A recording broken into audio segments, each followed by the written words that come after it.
Hi, welcome to Meet Me at the Movies. I am Noel T. Manning II. I appreciate you spending time with us right here on C19 TV. And if you're listening to the audio version of this through WGWG, you probably found that through WGWG.org.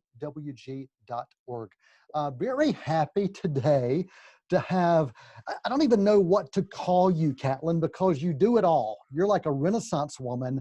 You're a journalist, you're a writer, an author, a screenplay writer. You've been on TV, you've done it all. So how do you best describe yourself, Catlin Moran? Well, I always say, a triple threat that they have in Hollywood where you can sing, act, and dance. I'm a zero threat. I can't do any of those things at all. I'm a lover, not a fighter. Uh, I've realized that I've got a stain here, which I think I'm now going to explain how the magic of Hollywood works. So the reality is I have a big stain here, but if I just go like that, you can't see it. And that's essentially how Hollywood works. I'm just covering up the awful thing by just taking out a shot. Well, Catlin, thank you so much for taking the time to spend with us today. Really excited about this. I got a chance to check out the movie, How to Build a Girl, and based on a book, and you did the screenplay for this as well. And let me just say, I was talking to one of your reps, and the movie reminds me of a Shakespearean play in so Yeah, many ways. Yes, I'll take because that. because you had this British comedy that's just an incredible British comedy for the first act, and then it kind of transitions into this tragedy, kind of a dark tragedy with power grabs and all sorts of things. But then you have forgiveness and redemption. And in the midst of all that, you have spirits on a wall speaking to the character, and then the character doing monologues to the camera. So it's Shakespeare. It's Shakespeare. I will absolutely take that. And obviously Shakespeare was from the Midlands, and that's where I'm from too. So maybe I'm related to him. I mean, it all seems kind of likely now. So tell me about the challenges of taking something you wrote that is your baby and bringing it to the screen and translating it, because there's a lot that has to happen before you see it on the big screen. Yeah, and so like there's a whole industry in kind of like teaching you how to write a film and how films work. So there's Sid Field and all that kind of like, Save the Cat and all that stuff. And I had read none of those before. I had never even heard the saying "show don't tell," because as a writer, like as a prose writer, you just tell. I was just a telly writer, and so then I had to learn when writing the script that like kind of you need people to do things and kind of so a lot of my direction in the script would be the sentence. Johanna does face acting now, which would allow the actor to do some face acting with their face, which indicated it would be serious stuff. It was such a joy, to be honest, because once you've written a book, and I had to write my first novel. It was the first time I'd ever written a novel, and I had to write it incredibly quickly. So the chance to go back through the material again and kind of tease out themes that you hadn't even noticed you were putting in there before for the second time, knowing that this whole team is going to come in, directors and lighting directors and costume directors and Beanie Feldstein and Emma Yes. Thompson and Chris O'Dowd and Michael Sheen and Paddy Considine. Writing a film when you know that these guys are waiting to come in and say this stuff, it really makes you up your game. And I have to say, I found the experience so addictive. I'm like, that screen you can see over that side. That's the yeah. That's the storyboard for my next film. Wow. And I've got another one inside that I'm working on at the moment, because it's just the best fun in the world. If someone allows you to make a film, absolutely do it. Don't say no, say yes. So the book was the first part of a trilogy. So the films you're working on now, is it going to continue that story, or can you talk about that? They will happen later. These are completely different ones. Like Okay. it's just like I've got so many films that I want to make now, so I'm just working on sort of like several at the same time. I'm like one of those prog rock keyboardists from the 70s, just kind of like I'm working on one here, I'm working on one there, and do a little solo. But the main thrill with doing this film is that so it's based on my life, and ostensibly it seems like quite a niche story. So it's set in the early 90s, where a teenage working class girl from the middle of nowhere, played by Beanie Feldstein, based on my life, suddenly becomes a rock journalist. And at the age of 16, she's like meeting stars and going to gigs. And this is what happened to me. I was going to these gigs and meeting rock stars, and I started writing because I was a fan. I loved music. The idea of being in it and around it was thrilling to me. And then as a child, when I rocked up to the music magazine that I worked for, that was populated by older, cooler men, it was made very rapidly apparent to me that that's not how you were a music journalist. You actually had to be cynical and cool, and you had to destroy bands and crush people and stitch people up. And so I did that for a while, and with the enthusiasm of a child, I did it better than anyone else. I was horrible. I made people cry. I was genuinely vile. And it was around the time that rock stars' mums started writing letters to me going, "You've really upset my son," that I realized that was not the person I was. I am a lover, not a fighter. And so I had to do the brave thing, and it is a brave thing, of going, no, I'm not going to be cynical. I'm about joy. I'm going to be a fan again. That's a noble thing to be, is to be a fan. And so ostensibly, this is quite a niche story. Well, who does that happen to? You know, who gets a national platform to be horrible and then learn to be good? But of course, in the 21st century, every teenager has that platform, because that's social media. Right. And the story that Johanna goes through and that I went through is what every teenager goes through now, because you start on social media and you're cheerful and you're like, here's a picture of my dog, and here's a picture of me looking cute, and here's my breakfast. And then people call you a fat bitch, and they say your dog is ugly, and they hate your breakfast, and you become a bit darker and a bit more cynical. And eventually you have to learn that that's not the point of communication. That's a waste of technology. You want to go on there and be cheerful and go, I love this thing. This is amazing. And so that was why I was so thrilled to make this film, because I want every teenager to watch that journey and go, oh, hang on, is that me? It's like, is this what I'm doing? Maybe I should think about changing. I think some of the best stories, whether they are written or whether they're on film or TV, can make you think and make you look at yourself. And this is definitely a film and a story that challenges you to ask some tough questions. Do you continue to find yourself asking yourself tough questions?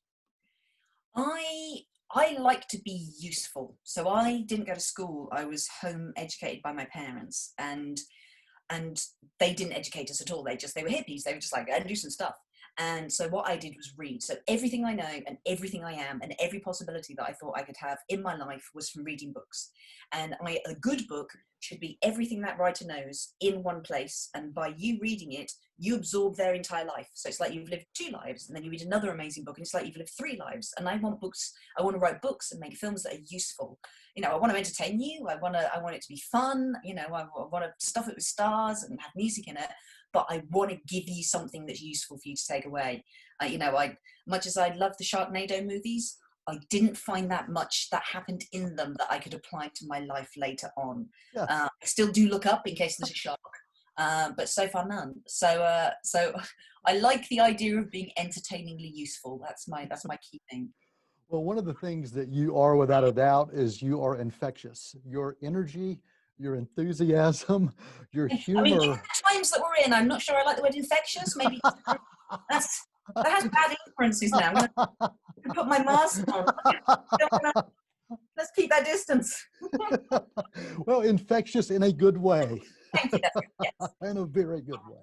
Well, I saw an interview with you several years ago, and there was something that just really stood out to me because I am a fan of women on a lot of different levels, but I was raised by a very strong, independent mother who broke some boundaries. She was the first female DJ in our area. So she broke that boundary. She also played professional football. So she did some things that you wouldn't normally see a mom doing. Yeah. And I also had a grandmother who was a pastor, who was a minister. So for me, one of the things you said several years ago, there was an interview and you were talking about the power of the word yet. Yes.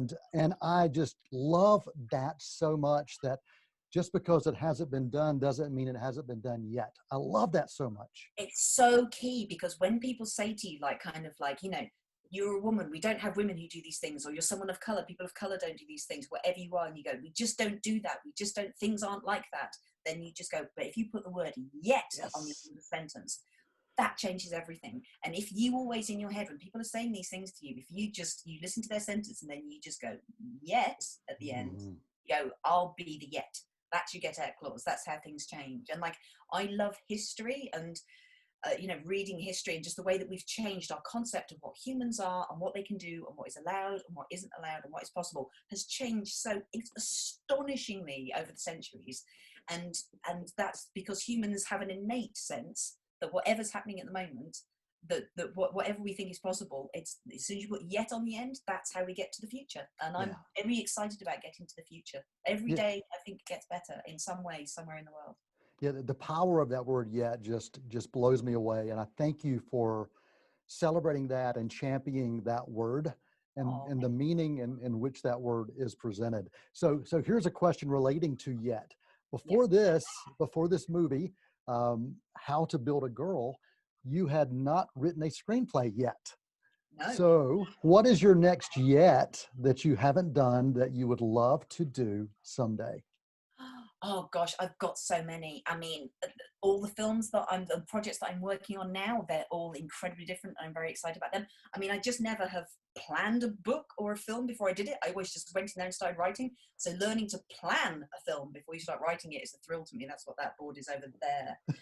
The thing I'd most like to do is if I ever got J.K. Rowling rich, I'd like to plan a city. I think that would be an enormous fun thing to do. Like, it'd be so pleasing working out how the public transport's going to work and where the parks would be and where you'd have the library, and the library would be the most beautiful building in the entire place. Because a library, usually as human beings, we're either at home or we're at the mall. And so home might not be a safe or nice place for you. And at the mall, you need to have money. But libraries and museums and art galleries are this third space where you go, your value is not about how much money you've got, it's about how curious you are, how much you want to learn. Right. And I think libraries are just the most, any city that has a library is richer than it would be if it had an industry or an economy behind it. So I build big libraries. That's what I'm doing next. Well, and that goes back to your childhood. It goes back to your roots of reading and that love of reading. And so that makes sense. Yeah, no, and just every kid in the world, because everybody goes, well, we don't need libraries now because we've got the internet. But if you Google something, you just get the same research results that everybody gets. There's this kind of mono knowledge and mono rightness, whereas the randomness of a library and the beauty of like the technology of a book, it's like the oldest sort of art technology that we have. And when you open it, it's like opening a door. Like that's a whole Yeah. world.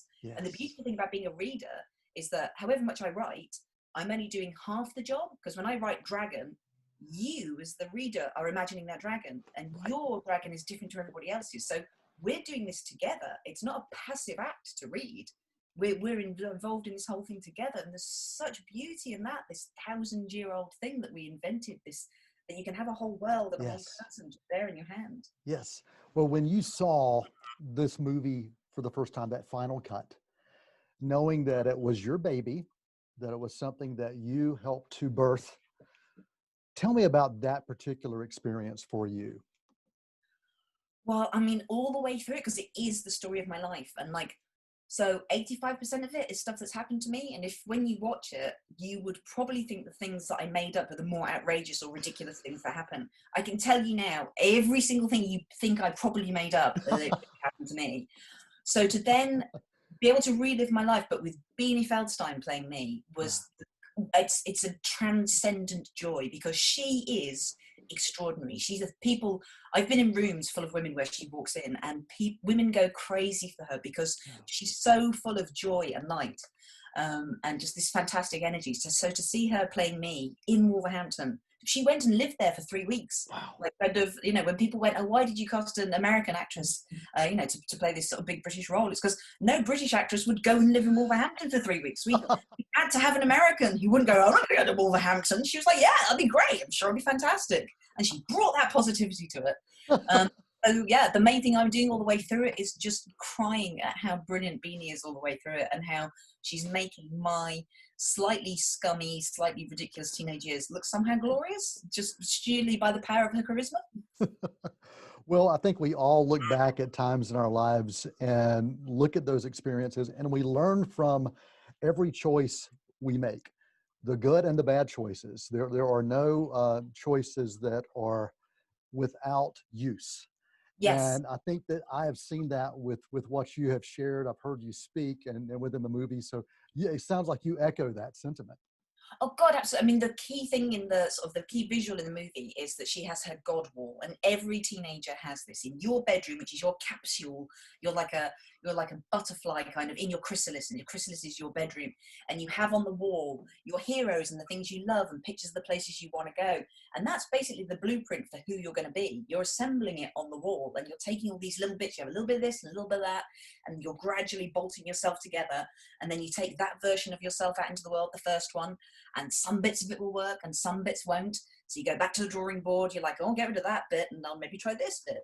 And we think that that's something, a process that ends like, I don't know, at the end of your teens, your early 20s, but that goes on through your life. And one of the most damaging things we can believe is that, you know, we're just born that way and this is who we are and we'll be like this till we die. Like kind of, we change constantly. And it seems astonishing to me that we don't recognize that more. Like every 4 years, you're someone different. Like I used to hate the color blue, and now the walls in my office are blue. Like just something as fundamental as that. I was like, blue, that's depressing. That's horrible. That's like the sea and you drown in the sea. I don't like blue. And now I'm like, no, blue makes my eyes pop. It looks great on the wall. I kind of change all the time. Yes. Well, this has been absolutely marvelous. I would love to take an hour or three with you, but I know Oh, you have other things to do, but you are amazing and I appreciate your time. And I just want to give you a final chance to say a final word about this film and anything that you would love for people to know about this wonderful film, How to Build a Girl. I mean, I could say so many things, but there might be spoilers. But like, you'll know this is the film for you or not if you know that Johanna betrays someone terribly. She does a terrible thing to a boy. She absolutely betrays him, and then she realizes she has done a bad thing. And the way she makes it up to him is she cuts off her hair and gives it to him as a gift, because every woman knows you could make no greater sacrifice. And if in your life a woman ever gives you her hair, you will know she is really sorry. That is the biggest apology you could give. So if you'd like to see a film where a girl cuts off her hair and gives it to Alfie Allen from Game of Thrones, who, by the way, makes his singing debut in this film and sings like an angel, and this will be the film for you. Well, it is a wonderful film. And years ago, I had really long hair, and if I had cut that off, you're right, it would have been a sacrifice. It would have Right, been a exactly, sacrifice. exactly. Well, Catlin Moran, thank you so much for taking the time with us today to talk about your life, about this wonderful film, and any if people are wanting to find out more about you, what's the best way and the best place they can find? All right, well, I kind of live on Twitter, so I'm always there, just tweeting my funny things. I've got a website, cathlinmoran.co.uk. I've written a lot of books. They're dirty, but they're cheerful. Like me. I like this T-shirt. It's a dirty T-shirt. You are amazing. Thank you for your time, and thanks for joining us right here on Meet Me at the Movies. I am Noel T. Manning II, Catlin Moran, our guest, our marvelous guest right here today. Until next time, that's a wrap. Thank you. Thank Oh, you. thank you so much. That was such a pleasure. Oh, Even though